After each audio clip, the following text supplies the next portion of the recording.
बिस्मिल्लाहिर्रहमानिर्रहीम, अस्सलाम वालेकुम।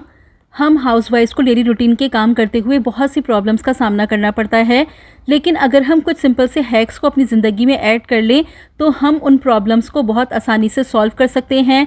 ऐसे ही कुछ सिंपल लेकिन बहुत यूज़फुल से हैक्स मैं आज आपके साथ शेयर करूँगी। होप कि ये सारी ही हैक्स आपको पसंद भी आएंगे और आपके लिए बहुत ज़्यादा यूज़फुल भी रहेंगे। तो चलिए वीडियो को स्टार्ट करते हैं। सबसे पहले मैं आपको बताती हूँ कोयले का एक बहुत ज़बरदस्त सा इस्तेमाल जो कि आपकी एक बहुत बड़ी प्रॉब्लम को आसानी से सॉल्व कर देगा। देखें, होता क्या है कि फ़्रिज में फ़ूड की स्मेल आने लगती है।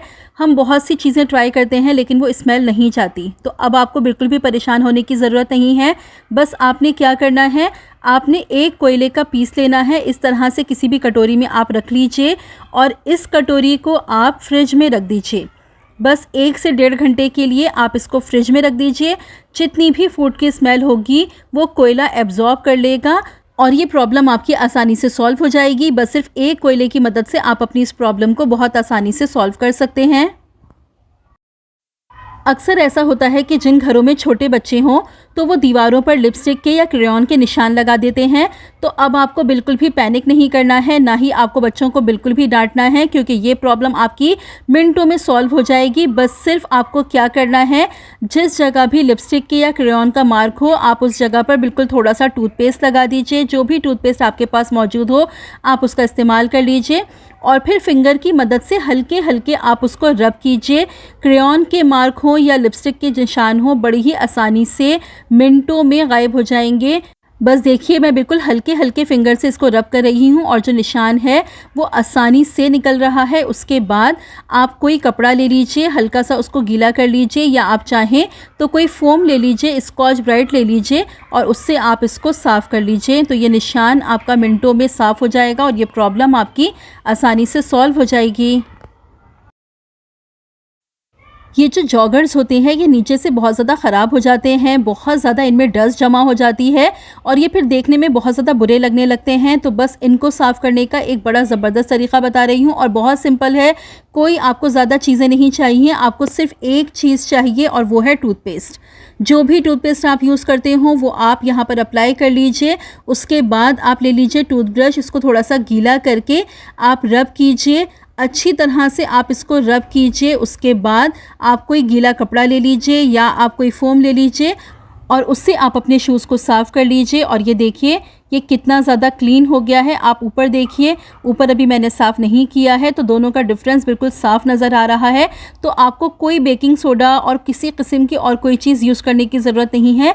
खाली टूथपेस्ट की मदद से आप अपनी इस प्रॉब्लम को सॉल्व कर सकते हैं। वीक में एक दफ़ा स्विच बोर्ड्स को क्लीन करना भी बहुत ज़्यादा ज़रूरी होता है और स्विच बोर्ड को क्लीन करने के लिए आपको सिर्फ इस्तेमाल करना है सिरके का, क्योंकि सिरके से स्विच बोर्ड बहुत अच्छी तरह से क्लीन हो जाते हैं। क्योंकि बार बार हाथ लगने की वजह से स्विच बोर्ड पर बहुत सारे निशान पड़ जाते हैं। बस आपने क्या करना है, एक टिश्यू पेपर ले लीजिए, उस पर थोड़ा सा आप सिरका डाल लीजिए और हल्के हाथ से इस तरह से आप स्विच बोर्ड पर रब करेंगे। बहुत ध्यान से आपको ये काम करना है।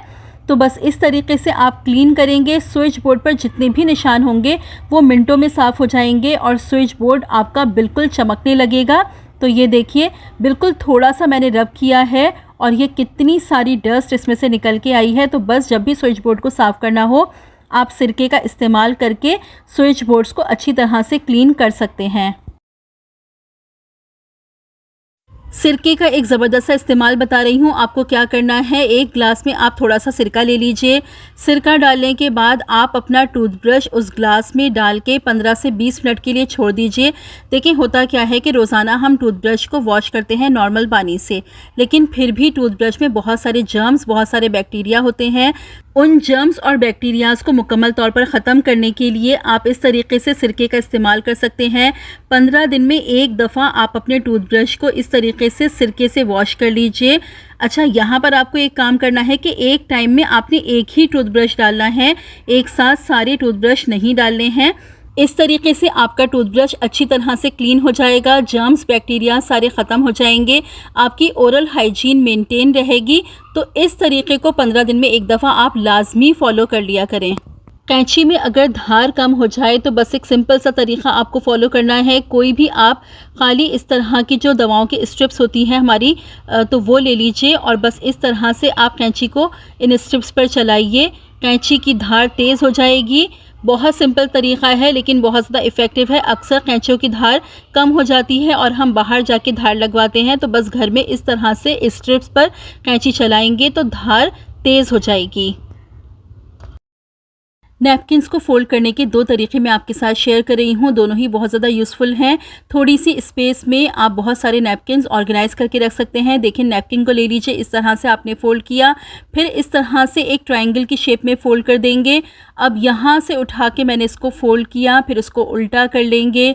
उल्टा करने के बाद बस आप इसको रोल करते हुए ऊपर की तरफ लेके आएंगे और लाने के बाद ये जो ये वाली साइड है, यहाँ पर आप इसको लाके टक कर देंगे। देखें कितने अच्छे तरीके से नैपकिन फ़ोल्ड हो गया है। अब इसको आप कोई बॉक्स ले लीजिए और सारे नैपकिन्स आप बॉक्स में अरेंज करके रख दीजिए या अपनी किसी ड्रॉअर में आप सेट कर लीजिए। दूसरे तरीके के लिए आपको क्या करना है, पहले आपको नैपकिन को इस तरीके से ये एक साइड थोड़ी सी आप ले लेंगे और इस तरह से पीछे की तरफ फ़ोल्ड कर देंगे।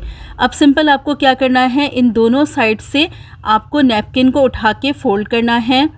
बस इस तरीके से फ़ोल्ड कर लिया। फ़ोल्ड करने के बाद आप इस साइड से नैपकिन को उठा के फ़ोल्ड करेंगे, एक दफ़ा और फ़ोल्ड करेंगे। उसके बाद ये जो ये वाली साइड है, इसको उठा के आप इसके अंदर इसको टक कर देंगे, तो ये नैपकिन बिल्कुल भी खुलेगी नहीं और आप ऑर्गेनाइज तरीके से नैपकिन्स को रख सकते हैं किसी बॉक्स में या किसी ड्रॉअर में। आप इन दोनों तरीक़ों में से जो भी आपको ज़्यादा अच्छा लगे उस तरीके से अपने सारे नैपकिन्स को अरेंज करके रख सकते हैं। सिंक की जब भी हम सफाई करते हैं तो क्या होता है, सिंक तो साफ़ हो जाता है लेकिन ये जो इसकी ये साइड्स होती हैं, इस पर मैल और चिकनाई जमा रहती है। तो इसको साफ़ करने के लिए हम अगर डिश वॉश का यूज़ करते हैं तो डिश वॉश से ये आसानी से साफ़ नहीं होती, तो इसके लिए आप यूज़ कर लीजिए टूथपेस्ट का। यकीन कीजिए टूथपेस्ट इतना इफ़ेक्टिव है इसकी क्लीनिंग के लिए कि आप थोड़ा सा टूथपेस्ट लगा के 10 से 15 मिनट के लिए छोड़ दें। फिर कोई भी टूथब्रश ले लीजिए पुराना, उसको थोड़ा सा गीला करके आप अच्छी तरह से रब करेंगे। फिर कोई कपड़ा ले लीजिए और उससे आप इन साइड्स को अच्छी तरह से साफ़ कर लीजिए। आसानी से आपका ये प्रॉब्लम सॉल्व हो जाएगा। अक्सर ये प्रॉब्लम बहुत ज़्यादा कॉमन है कि सिंक की सफाई हो जाती है लेकिन ये जो साइड्स होती हैं इन पर मैल और चिकनाई जमा रहती है, तो बस उसको साफ़ करने के लिए आपको सिंपल टूथपेस्ट का इस्तेमाल कर लेना है। इसी के साथ सिंक की सफाई के लिए भी आप टूथपेस्ट का इस्तेमाल कर सकते हैं। सिंक को क्लीन करने के लिए अगर आप वीक में एक दफ़ा सिंक को किसी भी टूथपेस्ट से वॉश कर दें, थोड़ा सा टूथपेस्ट सिंक पे लगा लीजिए और स्क्रबर की हेल्प से आप अच्छी तरह से सिंक को रब कर लीजिए और सिंक को वॉश कर लीजिए, तो सिंक आपका चमकने लगेगा। एक और टिप देती हूँ कि सिंक को जब भी आप साफ़ किया करें तो उसमें आप सफाई के बाद जो हमारे छोटे वाइपर्स होते हैं इनकी मदद से सारा पानी साफ़ कर लीजिए। उसके बाद कोई भी आप साफ़ कपड़ा ले लें और उससे आप सिंक को लाजमी साफ़ कर दिया करें, क्योंकि पानी अगर सिंक में लगा रहता है तो पानी के निशान से पड़ जाते हैं सिंक में। तो सिंक की सफाई करने के बाद आप कपड़े की मदद से सिंक को ज़रूर ड्राई कर लिया करें। देखिए ये इस तरह के बहुत सारे शॉपर्स हमारे घर में जमा हो जाते हैं। अक्सर हम क्या करते हैं, एक शॉपर लेते हैं, उसमें सारे शॉपर्स डाल के हम रख देते हैं, लेकिन इस तरह से ये स्पेस भी ज़्यादा लेते हैं, देखने में भी लुक बहुत ज़्यादा मैसी लगता है। अब मैं आपको एक ऐसा तरीका बताऊंगी जिससे ये स्पेस भी कम लेंगे, देखने में भी लुक बहुत ज़्यादा अच्छा लगेगा और दूसरा ये बहुत ज़्यादा हैंडी भी हो जाएंगे, यानी इनको रखना और इनको निकालना दोनों आपके लिए बहुत ज़्यादा ईजी हो जाएगा। तो चलिए इन ढेर सारे शॉपर्स को छोटी सी जगह में अरेंज करने का एक ज़बरदस्त तरीक़ा मैं आपको बताती हूँ। आपको क्या चाहिए, आपको चाहिए सिर्फ एक ज़िपलॉक बैग। एक ज़िपलॉक बैग आप ले लीजिए। बस उसको आपने क्या करना है, ये जो फ्रंट वाली इसकी साइड है इस पे यहाँ पर आपको एक बीच से कट लगा देना है। बस कोई भी आप रफ सा कट लगा दीजिए, सर्कल में काट लीजिए, जैसा भी हो एक रफ सा आपको कट लगा लेना है। सिर्फ आप सामने वाली साइड पे लगाएंगे, पीछे वाली जो बैक की साइड है उसको बिल्कुल भी नहीं काटेंगे। देखें बस इस तरह से ये फ्रंट की साइड पर मैंने एक कट लगा लिया। अब इसको आप टर्न कर लीजिए और ये जो इसकी बैक साइड है इस पर आप यूज़ कीजिए डबल साइडेड टेप का। 4 से 5 आप इस पर छोटे छोटे पीसेस डबल साइडेड टेप के लगा दीजिए। डबल साइडेड टेप बहुत ज़्यादा स्ट्रॉन्ग होता है। जो भी चीज़ आप डबल साइडेड टेप से लगाते हैं वो काफ़ी लॉन्ग टाइम तक चलती है, तो अपने पास आप डबल साइडेड टेप ज़रूर रखा करें, क्योंकि हमें घर में काफ़ी जगह डबल साइडेड टेप की ज़रूरत पड़ती रहती है। तो देखें बस इस तरह से मैंने यहाँ पर डबल साइडेड टेप यूज़ कर लिया है।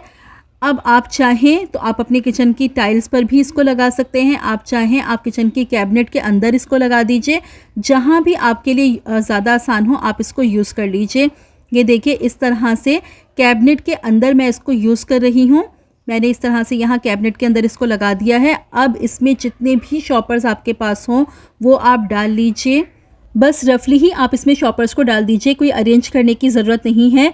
ये एक आपके पास ज़बरदस्त सा ऑर्गेनाइज़र बन गया शॉपर्स को रखने के लिए। अब देखिए कितना आसान हो गया हमारे लिए शॉपर्स को निकालना। जब आपको शॉपर की ज़रूरत है आप आसानी से यहाँ से शॉपर को निकाल लीजिए। जब आपको शॉपर्स रखने हैं ऊपर से आप खोलिए और शॉपर्स को आप रख दीजिए।